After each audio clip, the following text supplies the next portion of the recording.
Hola a todos. Yo pregunto, ¿qué es lo más aterrador que se puede encontrar en el océano? Y tú pensarás inmediatamente en él. Gracias a sus afilados dientes, el tiburón blanco es el tiburón más agresivo de todos. Nadie lo negaría, sobre todo estos submarinistas o la pobre persona que grabó este video.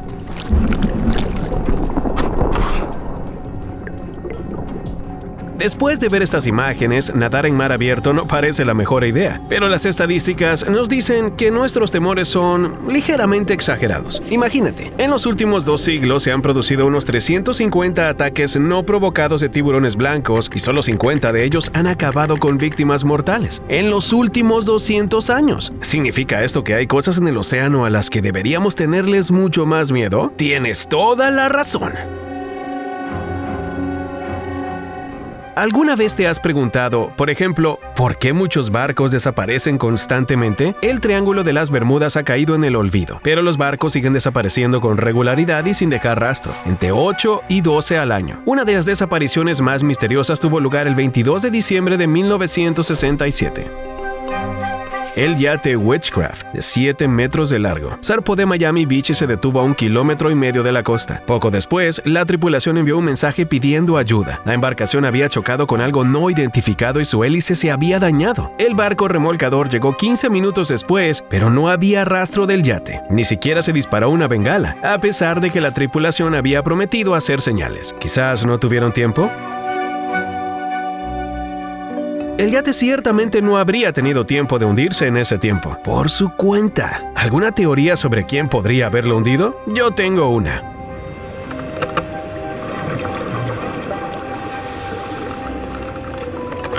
Oficialmente, los calamares gigantes alcanzan los 8 metros. Sus ataques a barcos no solo aparecen en las leyendas, sino que también han sido documentados en la vida real. En la década de 1930, el petrolero de 15,000 toneladas Brunswick, de la Marina Real Noruega, fue atacado 3 veces por calamares gigantes. Afortunadamente, el acero del barco resultó demasiado resbaladizo para los tentáculos del monstruo, que murió bajo las hélices. Uno de los últimos ataques registrados se produjo hace relativamente poco tiempo. En 2003, un calamar intentó hundir un yate francés que daba la vuelta al mundo. Por fortuna, la embarcación escapó. Pero, ¿y si el yate Witchcraft, como otros barcos desaparecidos misteriosamente, no lograron huir? Conozcamos algunos barcos cuyo oscuro secreto sigue sin resolverse.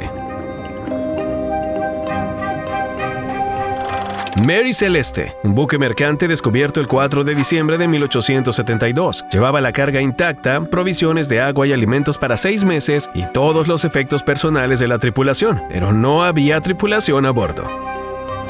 Cyclops, un buque de la US Navy que desapareció el 4 de marzo de 1918 junto con 309 hombres a bordo. SS Marine Sulphur Queen. A su llegada a Florida en febrero de 1963, este petrolero envió un mensaje indicando su ubicación, pero nunca más se supo de él. Tras 9 días de búsqueda, solo se encontraron algunos chalecos salvavidas y un par de restos del naufragio, pero ni rastro del buque ni de los 39 tripulantes. Vale, estoy de acuerdo en que ni el calamar más furioso podría arrastrar un buque de guerra al fondo del mar, pero ¿quién dice que estaba solo? Los calamares de Humboldt viajan en enormes bandadas de hasta 1,200 individuos. No me sorprendería que también hubieran hundido la Atlántida. A esto hay que añadir el pico.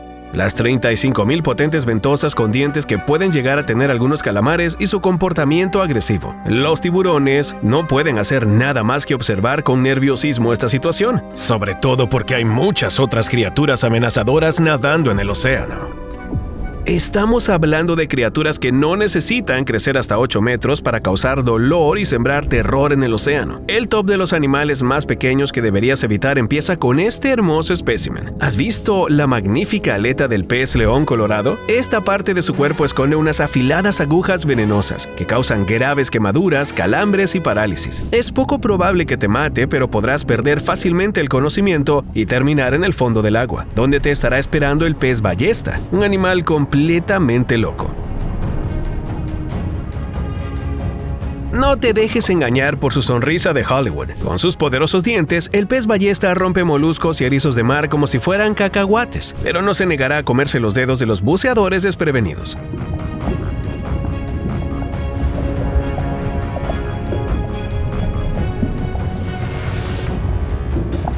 Pero hasta el pez ballesta aprieta las aletas cuando esta criatura pasa nadando a su lado. Esta es la avispa de mar, la asesina en serie del océano. Está claro que estas imágenes fueron grabadas por alguien con vidas extras, porque el veneno de la avispa de mar no solo provoca un dolor insoportable, sino también, la mayoría de las veces, la muerte. Se han registrado víctimas mortales en tan solo 4 minutos después del contacto, lo que es mucho más rápido que la picadura de cualquier serpiente o araña venenosa. Por eso la avispa de mar es considerada uno de los animales venenosos más mortíferos del mundo, si no el más mortífero. La potencia de su toxina es suficiente para matar a 60 personas en 30 minutos.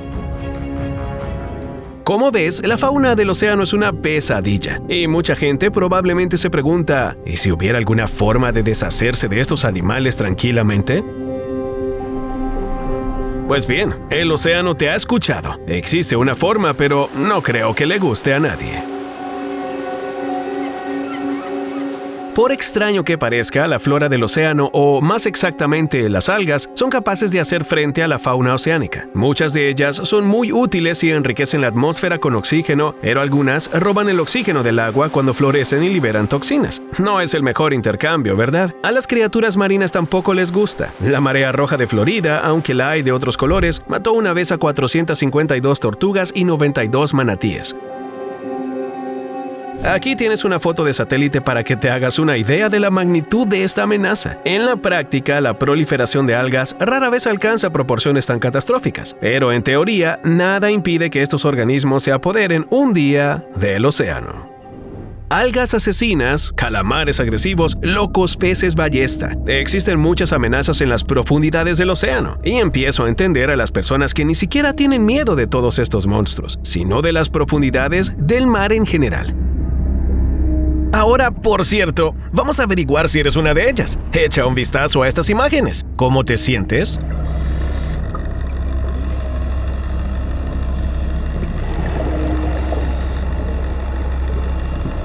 ¿No te sientes un poco mareado? Entonces pasemos al siguiente nivel.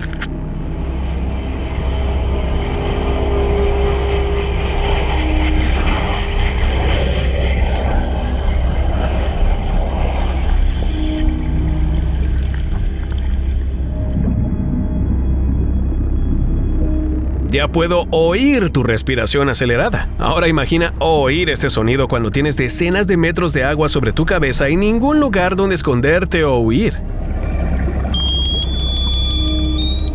¿Quieres que pare? Parece que tienes talasofobia. Las razones del miedo a las aguas profundas no están muy claras. Los científicos creen que es un rasgo evolutivo humano, una reacción ante un vasto espacio inexplorado que puede encerrar muchos peligros. Y estos peligros son reales, y mucho más amenazantes que las medusas venenosas. Y mucho más repentinos. Solemos descubrirlos cuando ya es demasiado tarde para hacer algo. Esto, por ejemplo, es lo que encontró un buceador en una de sus inmersiones.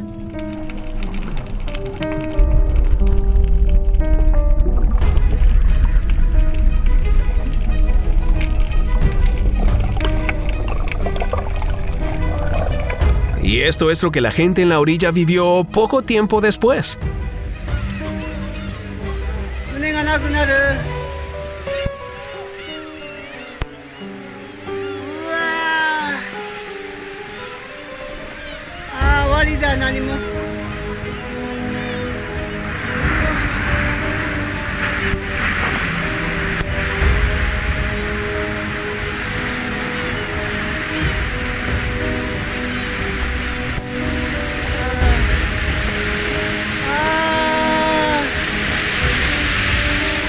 Los terremotos submarinos son un verdadero peligro oculto, cuyos efectos pueden ser increíblemente destructivos. El 26 de diciembre de 2004 se produjo un desplazamiento de la placa tectónica en el Océano Índico.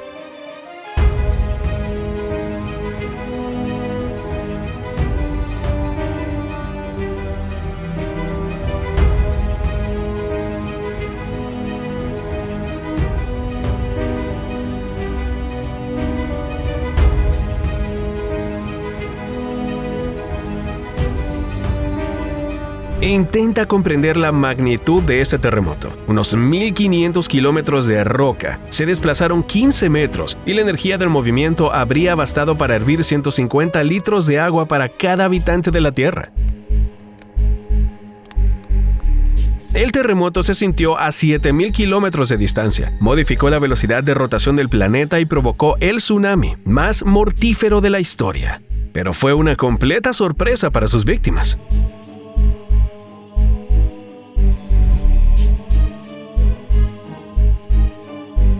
El problema es que en las profundidades del océano incluso un tsunami tan grande parece una pequeña ola de 30 a 50 centímetros de altura. Esta ola se mueve a una velocidad increíble de hasta 1.000 kilómetros por hora y adquiere toda su potencia catastrófica cuando se acerca a la costa. Detectar una ola así en sus primeras fases es muy difícil incluso para los sensores modernos. Lo único más difícil de prever es esto. Por un lado, las erupciones submarinas rara vez crean tsunamis destructivos. A veces incluso son beneficiosas. Crean nuevas islas y enriquecen el agua con hierro y minerales, pero también liberan enormes cantidades de dióxido de carbono. Pero el principal peligro es otro. Mientras que un tsunami puede ser detectado por un sistema de alerta, una erupción límnica es un asesino silencioso y brutal que no deja ninguna posibilidad de escapar.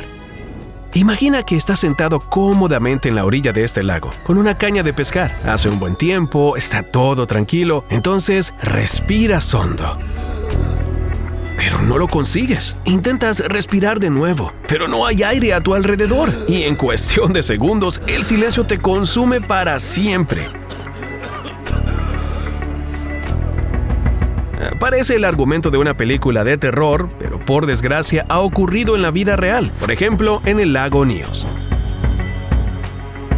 La primera erupción límnica registrada se produjo en Camerún, en el lago Monoun, en 1984. La emisión de dióxido de carbono acabó con la vida de 37 personas que vivían cerca. 2 años más tarde, el lago Nyos emitió más de 80 millones de metros cúbicos de CO2. Una gigantesca nube invisible se asentó en las inmediaciones y provocó la muerte por asfixia de 1.700 personas y 3.000 cabezas de ganado. Se cree que la causa es la actividad volcánica en el fondo del agua. Durante mucho tiempo, el gas se acumula en el fondo y es retenido por la presión. Pero cuando hay demasiado gas, el mismo volcán, un corrimiento de tierras o incluso un fuerte viento pueden liberarlo. Es como abrir una lata de Coca-Cola. Lo más aterrador de esta historia es que el desastre del lago Nyos podría repetirse, pero a una escala aún más aterradora. En la frontera entre Ruanda y la República Democrática del Congo se encuentra el lago Kivu, cuyas capas inferiores están llenas de dióxido de carbono y metano. Las reservas de este último se estiman en 55.000 millones de metros cúbicos. Hay 2 millones de habitantes locales en peligro y quién sabe cuántos lugares de este tipo hay más en el planeta.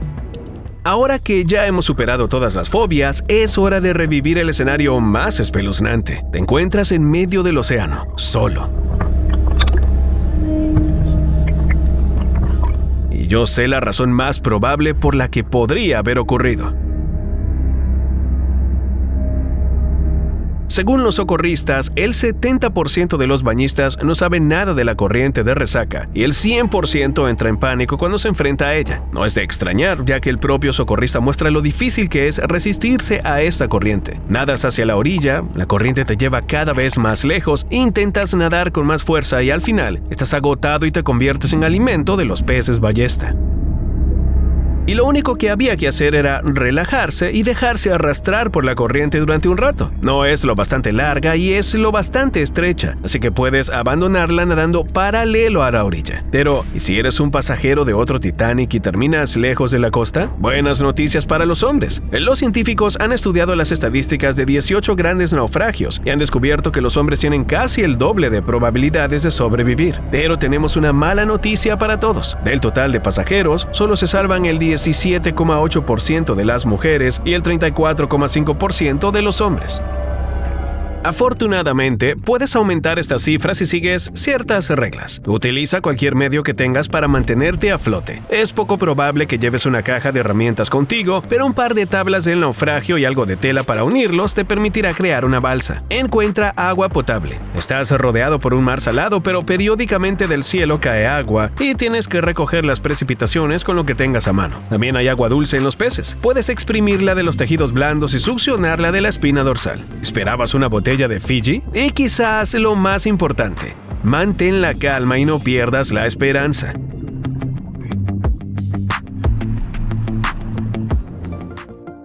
Cuando Alain Bombard, un médico francés de 26 años, conoció la noticia del naufragio de un pesquero, no le prestó importancia. El mar estaba en calma y las posibilidades de rescatar a la tripulación eran altísimas. Pero más tarde llegaron al hospital los cadáveres de 43 víctimas, cada una de las cuales llevaba un chaleco salvavidas. Alain llegó a la conclusión de que no era el mar lo que mataba a la mayoría de la gente, sino el pánico. Para demostrarlo, decidió realizar un experimento.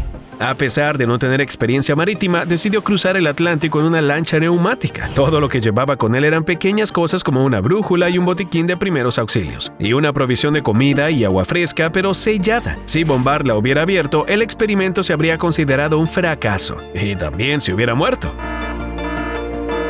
Pero el hombre sobrevivió. Tras perder 25 kilos, exprimir el agua de los peces y escribir un testamento al final del experimento por temor a su salud, aún así, llegó al destino final. Alain demostró que manteniendo la compostura es posible sobrevivir en mar abierto y llegar a tierra, si es que esa tierra aún existe. Al fin y al cabo, si la temperatura media de la Tierra sigue subiendo, corremos el riesgo de acabar todos en medio del océano. En la actualidad, al ritmo al que sube el nivel del mar se ha más que duplicado con respecto al siglo XX. Algunos teóricos de la conspiración creen que todo esto es ficción, pero no saben qué decir al ver mapas como este. Los expertos de la ONU predicen que el nivel del mar podría aumentar entre 40 y 60 centímetros de aquí a 2100. Entonces, bajo el agua terminarían las Maldivas y un montón de islas del Pacífico. También habrá muchos problemas en China, el sur de Asia, muchas ciudades europeas y Nueva York. La buena noticia es que esto es relativamente fácil de evitar, pero todo el mundo tiene que hacer un esfuerzo. Esperemos que la probabilidad de una inundación global sea incluso menor que la de ser devorado por un tiburón o por este loco.